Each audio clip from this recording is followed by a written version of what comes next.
જિલ્લા વિભાજનને લઈ સાંસદ જ્ઞાનીબેન ઠાકોર આવ્યા મેદાને। ઓગળ જિલ્લા સંકલન સમિતિના ધરણા પ્રદર્શનમાં પહોંચ્યા જ્ઞાનીબેન ઠાકોર। જિલ્લા વિભાજનને લઈ સાંસદ જ્ઞાનીબેન ઠાકોર આવ્યા મેદાને। ઓગળ જિલ્લા સંકલન સમિતિના ધરણા પ્રદર્શનમાં પહોંચ્યા જ્ઞાનીબેન ઠાકોર। ઓગળ સંકલન સમિતિના સભ્યોએ સાંસદ જ્ઞાનીબેન ઠાકોરને કરી રજૂઆત। અમારી માંગો પૂરી કરો, અમારો જિલ્લો ઓગળ જિલ્લો જેવા સૂત્રોચ્ચાર સાથે સાંસદશ્રીને રજૂઆત કરાઈ। પૂર્વ ધારાસભ્ય શિવાભાઈ ભુરિયાએ ઓગળ સંકલન સમિતિના ધરણા સ્થળની મુલાકાત લીધી। ઓગળ સંકલન સમિતિના ધરણા સ્થળે મોટી સંખ્યામાં લોકો ઉપસ્થિત રહ્યા। સમગ્ર ગુજરાતમાં બનાસકાંઠા જિલ્લો ભૌગોલિક દ્રષ્ટિએ ગુજરાતનો સૌથી મોટો જિલ્લો હતો, એટલે વારંવાર રજૂઆતો થતી હતી કે જિલ્લાનું વિભાજન કરીને નવો જિલ્લો બનાવવામાં આવે। એમાં દિયોદરની માગણી હતી, રાધનપુરની હતી, થરાદની હતી, અલગ અલગ રીતે માગણી હતી। પણ આજે જ્યારે એક બનાસકાંઠાના સાંસદ સભ્ય તરીકે અહીંના વેપારી એસોસિએશન હોય અને નવો જિલ્લો જે ઓગળની માગણી હતી એમની, એ ઓગળ જિલ્લા સમિતિ એ સાથે મળીને મને જે એમને આવેદનપત્ર આપ્યું છે, હું આ આવેદનપત્ર એ સરકાર સુધી પહોંચાડીશ। એક વાસ્તવિકતા છે કે જ્યારે સરકારે જાહેરાત કરી એ ટાઈમે પણ મેં સ્ટેટમેન્ટ આપ્યું હતું કે કોઈ પણ જિલ્લાનું વિભાજન હોય, તાલુકાનું વિભાજન હોય તો સ્થાનિક લોકોને, સ્થાનિક પ્રજાના પ્રતિનિધિઓને સાંભળીને ભૌગોલિક દ્રષ્ટિએ અને એમને વિશ્વાસમાં લઈને નિર્ણય લીધો હોત તો અત્યારે આંદોલન કે આજે ધાનેરા નારાજ, કાંકરેજ નારાજ, દિયોદર નારાજ, 8માંથી 4 જેટલા તાલુકાઓ, વિધાનસભાઓ આખી નારાજ હોય, ત્યારે સરકારે લોકશાહીની અંદર એમને સાંભળવા પડે અને સાંભળ્યા વગર પણ ઘણી રીતે એમને જે અહીંના લોકો એમની પાસે કદાચ રજૂઆત કરવા ગયા હોય તો પણ પૂરતા સાંભળ્યા નથી।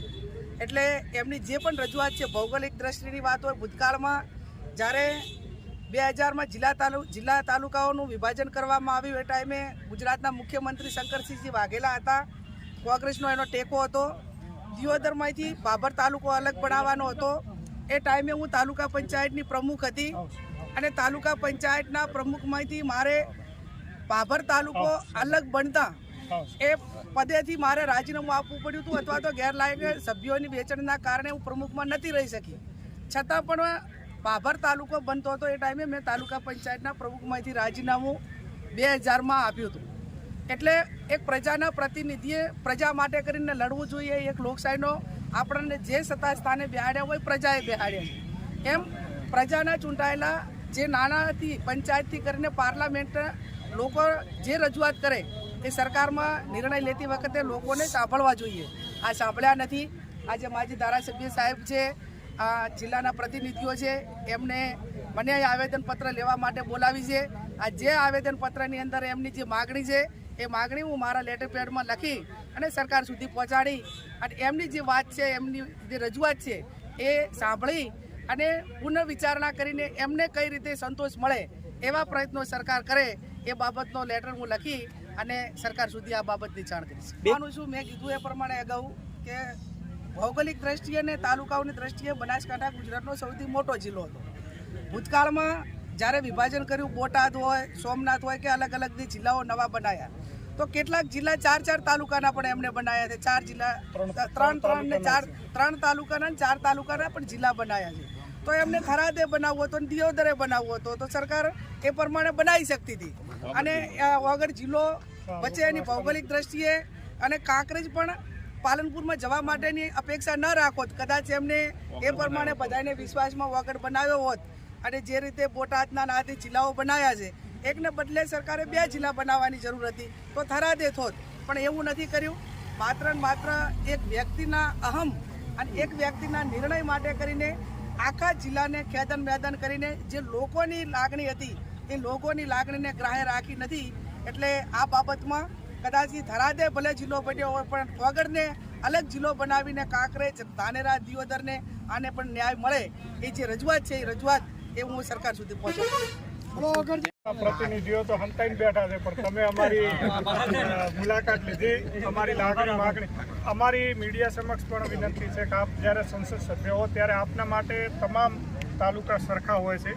આપ કોઈ વ્યક્તિગત કોઈનો વિરોધ ન કરી શકો ને અમે એવી અપેક્ષા પણ નથી રાખતા, પરંતુ અમારી માંગણી એવી છે કે થરાદ જિલ્લો, વાવ જિલ્લો જે બનાવ્યો છે એનાથી ઓગળ જિલ્લા સંકલન સમિતિને કોઈ વિરોધ નથી, અમારી માંગણી એવી છે કે ભાઈ થરાદ વાવ જિલ્લો પણ બનાવો અને વગર જિલ્લાને માનો ભીરડી તાલુકો પણ બેન બનાવી શકાય, એક મોટો તાલુકો બનાવી કાંકરેજના પણ 2 તાલુકા બને, કોકરેજ પણ રહેવા તૈયાર છે, દિયોદર થાય, ભીરડી થાય, તો એ રીતે વગર જિલ્લો બને એવી અમારી અહીંના વગર જિલ્લા સંકલન સમિતિની માગણી છે.